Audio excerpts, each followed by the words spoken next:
পুরানো যে আকামা রয়েছে সেটা তারা রিনিউ করবে না। ঠিক আছে, আপনি যদি এই নিয়ম যদি না মানেন তাহলে আপনাকে ওয়ার্ক পারমিট তারা রিনিউ করে দেবে না, আপনি নতুন বছরের জন্য থাকতে পারবেন না। ঠিক আছে, এটা তারা সাফ জানিয়ে দিয়েছে ওমান শ্রম মন্ত্রণালয় থেকে।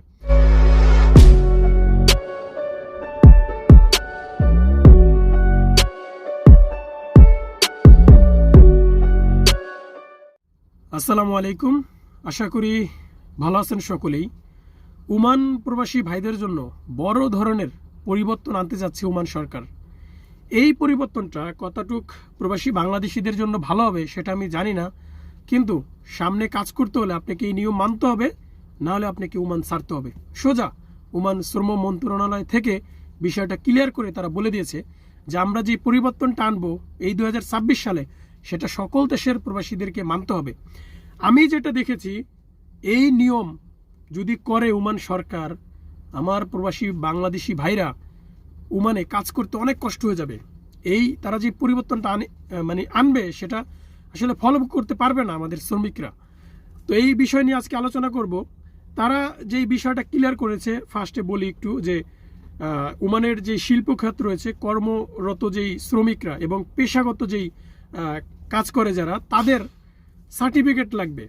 আমি গত কয়েকদিন আগেও কিন্তু ভিসা ব্যাপারে বলেছিলাম যে বাংলাদেশ থেকে যদি কোনো কেউ ভিসার অ্যাপ্লাই করে তাহলে সেটার সার্টিফিকেট লাগবে, সংশ্লিষ্ট দেশের সনদ লাগবে, এটা কিন্তু বলেছিলাম। কিন্তু এখন ওমানে যেই শ্রমিকরা রয়েছেন তাদের জন্য এই নিয়মটা করে ফেলতেছে অলরেডি। এই নিয়মটা কবে থেকে করবে এবং যেই স্বীকৃতি লাগবে এবং যে সার্টিফিকেট লাগে সেটার আবেদন কখন থেকে শুরু হবে সে বিষয় নিয়ে আলোচনা করব। ভিডিওটি ধৈর্য সহকারে দেখবেন, ইনশাল্লাহ সব কিছু বুঝতে পারবেন। এবং ওমানের কাজ সম্পর্কে, ভিসা সম্পর্কে আপডেট পেতে আমার চ্যানেলটি সবাই সাবস্ক্রাইব করে আমার সাথে থাকবেন। তাহলে চলুন শুরু করি। ওমানে যেই পরিবর্তনটা আনবে সেটা হচ্ছে 9 ফেব্রুয়ারি থেকে। এখন 2026 সাল চলতেছে, আমরা ফেব্রুয়ারি মাসে অবস্থান করতেছি। ফেব্রুয়ারি মাসের 9 তারিখ থেকে ওমানে কাজ করতে হলে এবং আপনাকে সার্টিফিকেট করা লাগবে। সেই সার্টিফিকেট করার আবেদনের তারিখটা হচ্ছে 9 তারিখ। ফেব্রুয়ারি মাসের 9 তারিখে আপনাকে সার্টিফিকেটের জন্য আবেদন করতে হবে, আপনাকে পেশাগত স্বীকৃতির জন্য আপনাকে আবেদন করতে হবে। আমার কথা কি ক্লিয়ার?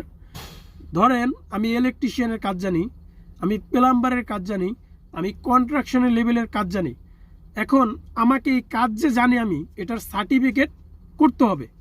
ঠিক আছে, আপনাকে প্রফেশনাল সার্টিফিকেট করতে হবে এবং পেশাগত স্বীকৃতির একটা সনদ আপনাকে করতে হবে। আমার কথা কি ক্লিয়ার বুঝেছেন? সোজা বাংলায় যেটা, আপনি যখন গাড়ি চালান অবশ্যই আপনার সার্টিফিকেট দরকার হয়, গাড়ির লাইসেন্স দরকার হয়।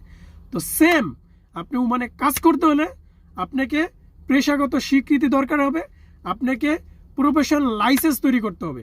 ক্লিয়ার? 9 ফেব্রুয়ারি থেকে এটার আবেদন শুরু। ওমানে 9 ফেব্রুয়ারি থেকে এটার আবেদন শুরু করবে, মানে আপনি লাইসেন্স করতে পারবেন 9 ফেব্রুয়ারি থেকে। এবং এটার শেষ হচ্ছে এবং এই কার্যকরটা শুরু হবে সেটা হচ্ছে 1 মে থেকে, মানে মে মাসের 1 তারিখ থেকে শুরু হবে। কথা ক্লিয়ার? আপনার 9 ফেব্রুয়ারি থেকে আপনার কাজের সার্টিফিকেটের আবেদন শুরু হবে এবং 1 মে থেকে এটা বন্ধ হয়ে যাবে এবং এটার নিয়ম চালু হয়ে যাবে। ঠিক আছে, 1 মাস সময় আছে হাতে।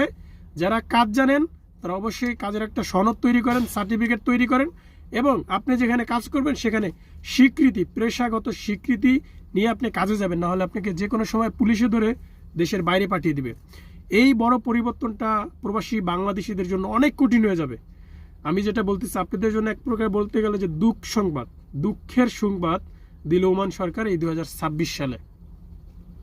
তো পেশাগত যে শ্রমিকরা রয়েছেন তাদের লাইসেন্স তৈরি করতে হবে পেশাগত। এখানে তারা বলেছে শিল্প খাতে এবং কর্মখাতে যেই পেশাগত শ্রমিকরা রয়েছেন, এবং এখানে বলে দিয়েছে বিশেষ কিছু পেশায়, যেমন আপনার সরকারি গভর্নমেন্টে যারা জব করেন এবং আপনার ওইখানে কোম্পানি রয়েছে, ওমানে দোকান রয়েছে, বাকালা রয়েছে, আপনি পেশাগত যে কোনো কাজ করেন সেইগুলোর সার্টিফিকেট তারা শো করতে বলবে, না হলে আপনাকে ওমান সরকার থাকতে দেবে না।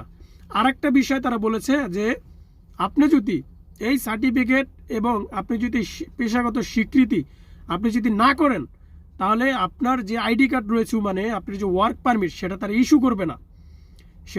ইস্যু করবে না, আপনাকে মেয়াদ বাড়াবে না। আমরা জানি যে ওমানে আরব কান্ট্রিতে 1 বছর 2 বছর থাকতে হলে পরবর্তীতে একটা আকামা লাগান দরকার হয়, টাকা পয়সা দিয়ে 1 বছর সময় যায়। তো ওই আকামাটা আপনাকে দেবে না নতুন করে। ঠিক আছে, পুরানো যে আকামা রয়েছে সেটা তারা রিনিউ করবে না। ঠিক আছে, আপনি যদি এই নিয়ম যদি না মানেন তাহলে আপনাকে ওয়ার্ক পারমিট তারা রিনিউ করে দেবে না, আপনি নতুন বছরের জন্য থাকতে পারবেন না। ঠিক আছে, এটা তারা সাফ জানিয়ে দিয়েছে ওমান শ্রম মন্ত্রণালয় থেকে। এখন যত দ্রুত সম্ভব সমাধান করার চেষ্টা করেন, যদি ওমানে থাকতে হয়, কাজ করতে হয়। তো এই বিষয়ে আজকে এতটুকুই ছিল। যদি ভিডিওটি আপনাদের মনে হয় যে প্রয়োজন ছিল তাহলে অবশ্যই শেয়ার করবেন, কমেন্ট করে মতামত জানাবেন এবং পরবর্তী ভিডিও পেতে আমার চ্যানেলটি সাবস্ক্রাইব করবেন।